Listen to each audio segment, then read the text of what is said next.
Manever I say ma PENDREAM TV. PENDREAM TV there, o see them yopo. Memo akwa ba edeba PENDREAM TV so make sure say any day you can out here and I be subscribe to channel and no click bell no so say the news to our so sabe to me account internet. Then na no pe good morning Ghana so Jumedia here Dr. Randy Abe na moderate no na Master Kwesi Pratt any NPP communicator friend Twum Sch00ls so na no more kasafa free SHS in some so interdicted headmasters ni bi na Kwesi Pratt chirema mra 2020 election server no NDC forecast so mo ba be review free SHS no NPP forecast say omo patch say omo ba omo betwa free SHS na ade na shocking a party a whole political party etimi edane Ghana fo adwen mo omo koye sa mo omo DISASSOCIATES no campaign na ne de ekoso nyina kire say free SHS ehia review a ene say Ghana ye na ye review free SHS said the NDC account 2020 no na Twum na on person obeji atuma o kire say obi na kan ye na nya official statement from NPP amonyoko no na Kwesi Pratt emanity asese entisa na o kire mu menkasa bebre yanko ne yanko video no hwe kwan Kwesi Pratt any Twum efa so good morning Ghana so omo deliberate was answering. First of all, any policy which is being implemented needs to be reviewed as an imperative. You cannot implement policy, whether it's in nuclear energy, agriculture, or education, which is not reviewed. Now, to our shock and horror, in the last elections, a political party actually ran the elections on a slogan which said that review means abandon. Unbelievable. So shocking, so horrifying. A political party actually told the electorate that we are implementing a policy, we will not review it, and anybody who says that they are going to review that policy is going to abandon the policy. That's just political talk. But isn't it shocking? It's just political talk. It is shocking. It is horrifying that in a field such as crucial as education, which is the basis for everything that we do, you can actually run a campaign on the basis that review means abandon. And the shocking part of it is that at the end of it all, this political party was declared the winner of the election. Horrifying. Look. How's that horrifying? I mean, people go run elections and do all sorts of things. I mean, how's that horrifying that a political party... Not a political party who says that we are going to implement a policy... that anybody said that we will not review. Nobody has ever said that has actually stated categorically anywhere that the free SHS is not up for review. We are saying that we are committed to it and we will continue to implement it.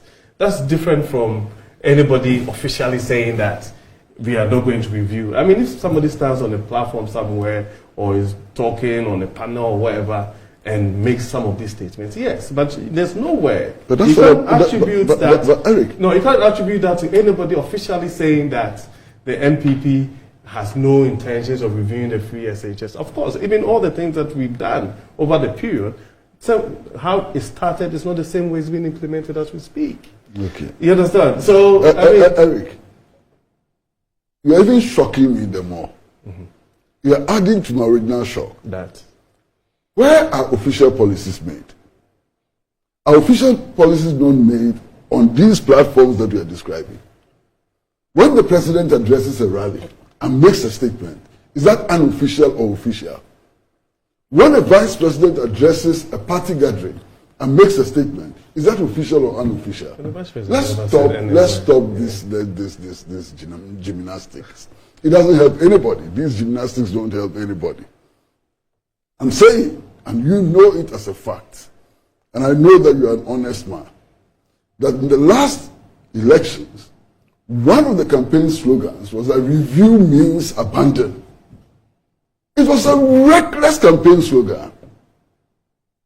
It was a campaign slogan which frightened me. You understand? And the point is that you cannot implement any policy without reviewing it from time to time. I agree. And everybody should have recognized that there was the need to do a certain review. That's the point I'm making. Now, currently, the education system is in deep crisis. Very deep crisis. I'm sure that we are all aware of the World Bank report which stated that access has improved. Yes. But quality has fallen. Yes. That's a significant report. Now, we are reading the newspapers and we are reading all the reports that are coming from all over the schools and so on. One of the reports which I read yesterday indicated that heads of government schools or assisted schools who have become critical of the system are being interdicted. That didn't come with any evidence. At least for those. I'm just saying that it has found its way into the media. Yeah. But at least for those who have been interdicted, we're given the reasons. Yes. But it has found its way into the media. You understand? Now, for me, that is worrying. Let us say that it is, as Eric would like to put it, unofficial and so on. Don't we need to find out if indeed heads of assisted and government secondary schools are being interdicted on account of their being critical? But that's just one. There's a second one. That some of them are being interdicted because they're looking for resources outside the resources that government provides in order to run their schools. And who doesn't know that these heads of assisted secondary schools and government schools are really dealing with a crisis? They're dealing with a crisis. Yeah, but we see the authorities say that before the term started, they engaged them. They engaged them on the uniform, prospectus. And they told them that these are the approved things. And so you cannot ask any parent to pay for anything outside this approved list. Now, if they are asking for parents to pay for something that government is supposed to provide but has not provided or something, but I'm saying that that was the policy. That was what they were told. So if you are a headmaster, you cannot be asking a parent to pay for something which was not authorized by the GES before the parent's ward can enter the school. Yandy, I can understand where you're coming from. I can understand that that was a directive, but it doesn't make any sense. Why? Because the schools are not equally endowed. If all the schools have the same endowment, then you can make these generalizations. What is needed in one school is different from what is needed in the other school because of the different levels of endowment.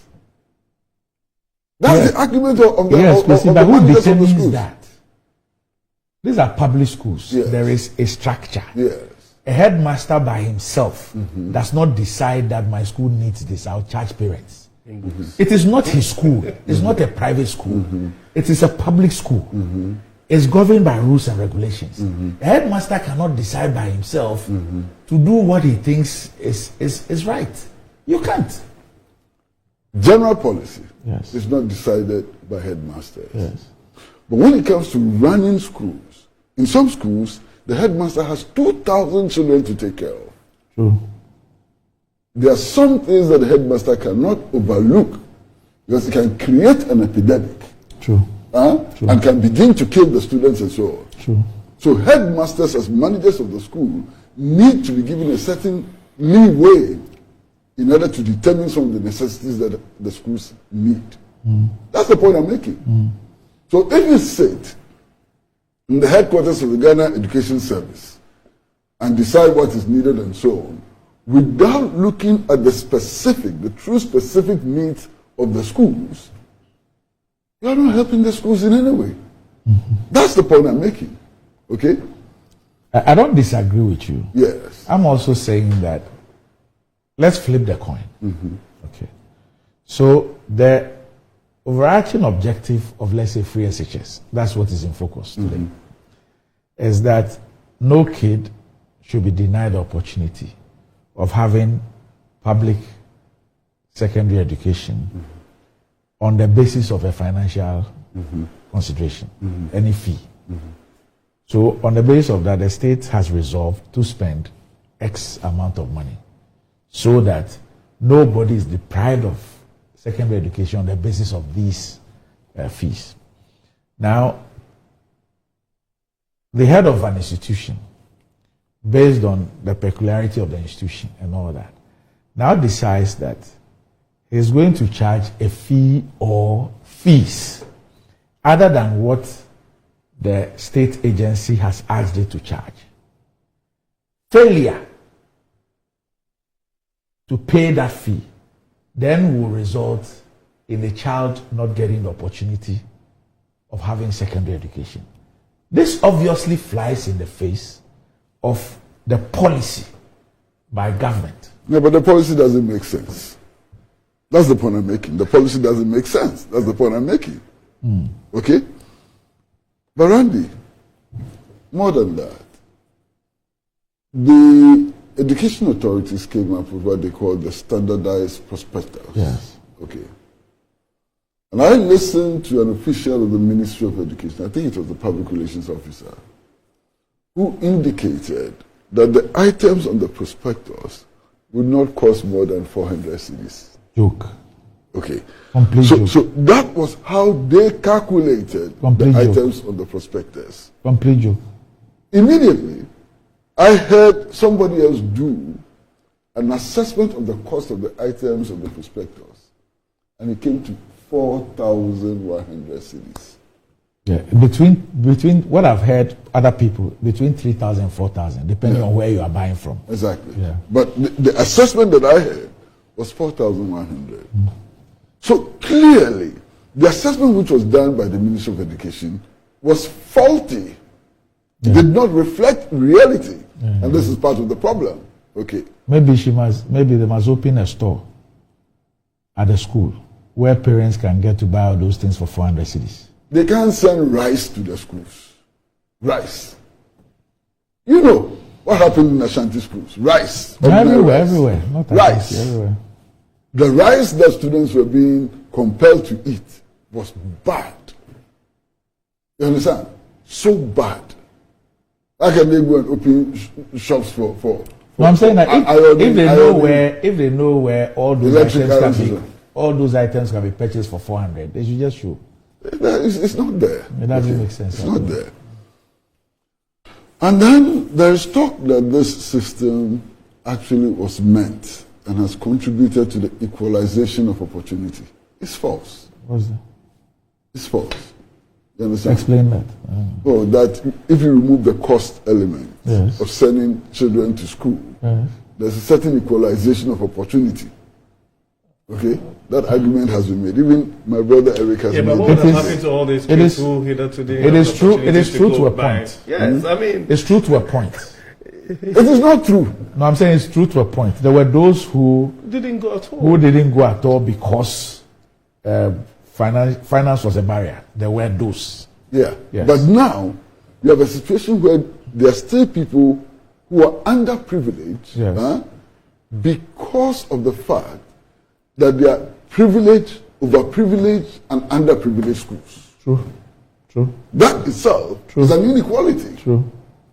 which affects people's future development. You understand? And unless that inequality is removed, we are joking. I'd like to demonstrate that very clearly. Randy, we are two children. And all our children sit for the same examinations. So there are two children. One lives in a rural community where there's no electricity at all, where there's no television, and so on. And the other lives in Laboni, in Accra. They all have entered school. You understand? They enter the examination hall, and the English question, the first question, is write about your favorite television program. What has happened? The guy from the rural community without electricity, ab initio has failed. It doesn't matter how intelligent. I don't have one. There's no television in my village. Answer the question. And the teacher will mark you and give you the teacher must. Randy,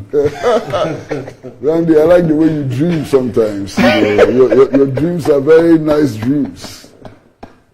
But the child from the rural area where there's no television set has failed the examination. Ab initio. Not because he's not intelligent, not because he didn't study hard, but he has no favorite television program to write about. You understand? So when you're talking about equality and so on, all of this become very, very important.